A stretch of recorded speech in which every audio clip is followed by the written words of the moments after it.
ಇವತ್ತು ಪುತ್ತೂರಿನ ನೆಲ್ಲಿಕಟ್ಟೆಯ ಈ ಉದ್ಯಾನವನದಲ್ಲಿ ಕರ್ನಾಟಕದಲ್ಲಿಯೇ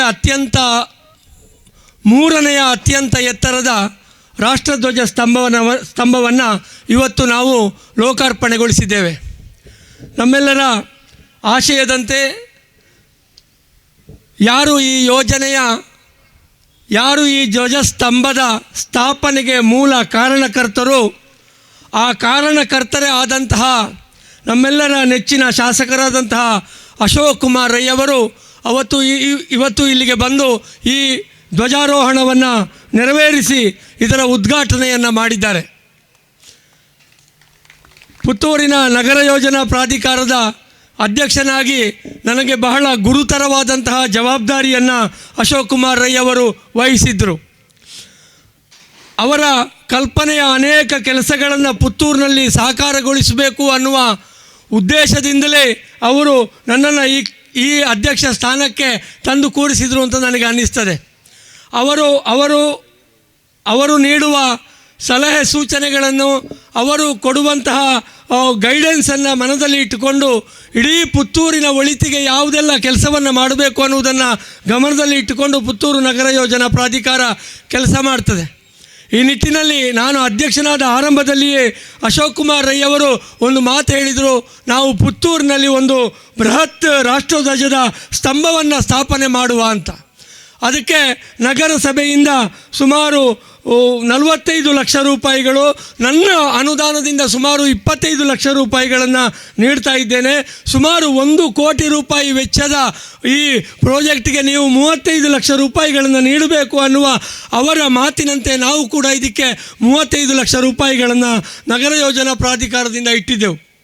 ಬಂಧುಗಳೇ, ಇಡೀ ಇವತ್ತಿನ ಈ ಕಾರ್ಯಕ್ರಮ ಇದೊಂದು ಐತಿಹಾಸಿಕ ಕಾರ್ಯಕ್ರಮ. ಇಡೀ ಪುತ್ತೂರಿನ ಇತಿಹಾಸದಲ್ಲಿ ಸದಾ ಕಾಲ ನೆನಪಿನಲ್ಲಿ ಉಳಿಯುವಂಥ ಈ ಕಾರ್ಯಕ್ರಮ. ಕೇವಲ ಈ ಕಾರ್ಯಕ್ರಮ ಮಾತ್ರ ಅಲ್ಲ, ಈ ಪ್ರಕ್ರಿಯೆ ಕೂಡ. ಒಂದು ಧ್ವಜಸ್ತಂಭವನ್ನು ಹೇಗೆ 3 ಸಂಸ್ಥೆಗಳು ಸೇರಿಕೊಂಡು ನಿರ್ಮಾಣ ಮಾಡಬಹುದು ಅನ್ನುವುದನ್ನು ಇವತ್ತು ಪುತ್ತೂರು ಇಲ್ಲಿಗೆ ತೋರಿಸಿದೆ.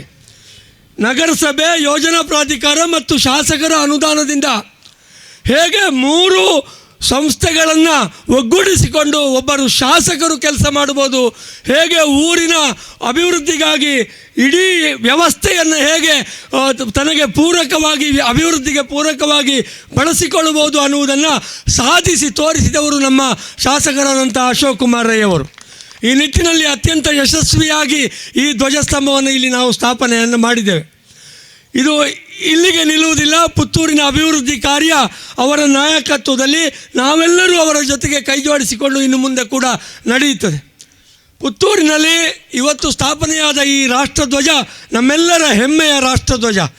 ಕೇಸರಿ, ಬಿಳಿ, ಹಸಿರು ಬಣ್ಣಗಳನ್ನು ಕಟ್ಟಿಕೊಂಡು ನಡುವೆ ಅಶೋಕ ಚಕ್ರವನ್ನು ಇರುವಂತಹ ಈ ರಾಷ್ಟ್ರಧ್ವಜ ಈ ದೇಶದ ಏಕತೆಯ, ಈ ದೇಶದ ಅಖಂಡತೆಯ, ಈ ದೇಶದ ಸಾರ್ವಭೌಮತೆಯ ಪ್ರತೀಕ. ಇದು ಕಾಶ್ಮೀರದಿಂದ ತೊಡಗಿ ಕನ್ಯಾಕುಮಾರಿಯವರೆಗೆ ಎಲ್ಲ ಕಡೆಯಲ್ಲಿಯೂ ಗೌರವವನ್ನು ಪಡೆಯುವಂತಹ ದೇಶದ ಸಮಗ್ರತೆಯ ಸಂಕೇತವಾದಂಥ ಈ ರಾಷ್ಟ್ರಧ್ವಜ ಒಂದು ಕಾಲದಲ್ಲಿ ನಮಗೆ ಅದನ್ನು ಹಾರಿಸಬೇಕು ಅಂತಾದರೆ ಬಹಳ ಕಷ್ಟ ಇತ್ತು.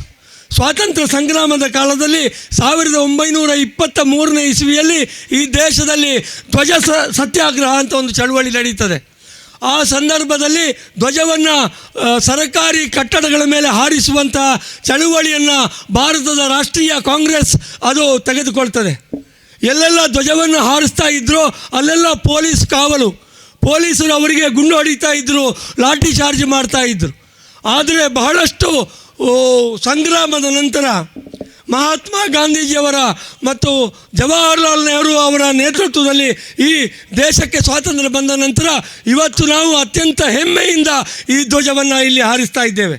ಪುತ್ತೂರಿನಲ್ಲಿ ಕೂಡ ಈ ಧ್ವಜ ಇವತ್ತು ಪುತ್ತೂರಿನ ಸಮಗ್ರತೆಯ, ಭಾವೈಕ್ಯತೆಯ, ಹಿಂದೂ ಮುಸ್ಲಿಂ ಕ್ರೈಸ್ತ ಸೌಹಾರ್ದತೆಯ ಸಂಕೇತವಾಗಿ ಈ ಧ್ವಜದ ಕಟ್ಟೆಯಲ್ಲಿ ಸದಾ ಹಾರಾಡುತ್ತಿರಲಿ ಮತ್ತು ಈ ಏನು ದೇಶಭಕ್ತಿಯ ಮತ್ತು ಪ್ರೀತಿ ವಿಶ್ವಾಸದ ಸೌಹಾರ್ದತೆಯ ಸಂದೇಶವನ್ನು ಈ ನೆಲ್ಲಿಕಟ್ಟೆ ಈ ಪಾರ್ಕ್ನಲ್ಲಿ ಸ್ಥಾಪಿತವಾದಂತಹ ಈ ಧ್ವಜಸ್ತಂಭ ಮತ್ತು ಈ ರಾಷ್ಟ್ರಧ್ವಜ ಸದಾ ಕಾಲಕ್ಕೂ ಎಲ್ಲಗಳಿಗೂ ಪಸರಿಸ್ತಿರಲಿ ಅಂತ ಆಶಿಸ್ತಾ ನನ್ನ 2 ಮಾತನ್ನು ಮುಗಿಸ್ತೇನೆ. ಆದರೆ ಈ ಕಾರ್ಯಕ್ರಮ ಇವತ್ತು ಯಶಸ್ವಿಯಾಗಿ ನಡೆಯಬೇಕಾದ್ರೆ ನಮಗೆ ಅನೇಕ ಜನ ಸಹಕಾರವನ್ನು ನೀಡಿದ್ರು. ನಾನು ಅವರನ್ನು ನೆನೆಸಿಕೊಳ್ಳದೇ ಇದ್ದರೆ ತಪ್ಪಾಗ್ತದೆ. ಪುತ್ತೂರಿನ BO ಕಚೇರಿ ಮತ್ತು ಅದರ ಸಂಬಂಧಿಸಿದಂತಹ ಅಧಿಕಾರಿಗಳು, ಪುತ್ತೂರಿನ ಪೊಲೀಸ್ ಇಲಾಖೆ, ಪುತ್ತೂರಿನ ಮೆಸ್ಕಾಂ ಇಲಾಖೆ, ಅದರ ಜೊತೆಗೆ ಎಲ್ಲ ಅಧಿಕಾರಿ ವರ್ಗಗಳು ಈ ಕಾರ್ಯಕ್ರಮಕ್ಕೆ ಸಹಕಾರವನ್ನು ನೀಡಿದ್ದಾರೆ. ಅದರಲ್ಲಿ ವಿಶೇಷವಾಗಿ ದಾಮೋದರ್ ಅವರು, ದಯಾನಂದ ರೈ ಅವರು ಹಾಗೂ ಚಕ್ರಪಾಣಿಯವರು ಈ ಕಾರ್ಯಕ್ರಮಕ್ಕೆ ಬಹಳಷ್ಟು ಸಹಕಾರವನ್ನು ನೀಡಿದ್ದಾರೆ. ಪುತ್ತೂರಿನ ಎಲ್ಲ ವಿದ್ಯಾಸಂಸ್ಥೆಗಳ ಮುಖ್ಯಸ್ಥರು, ಅಲ್ಲಿನ ವಿದ್ಯಾರ್ಥಿಗಳು ಕೂಡ ಈ ಕಾರ್ಯಕ್ರಮಕ್ಕೆ ಸಹಕಾರವನ್ನು ಕೊಟ್ಟಿದ್ದಾರೆ. ನಿಮ್ಮೆಲ್ಲರ ಸಹಕಾರದಿಂದ ಒಂದು ಚಂದದ ಕಾರ್ಯಕ್ರಮ ಇಲ್ಲಿ ಆಗ್ತಾ ಇದೆ. ನಿಮಗೆಲ್ಲರಿಗೂ ಅತ್ಯಂತ ಕೃತಜ್ಞತೆಗಳನ್ನು ಹೇಳ್ತಾ ನನ್ನ 2 ಮಾತನ್ನು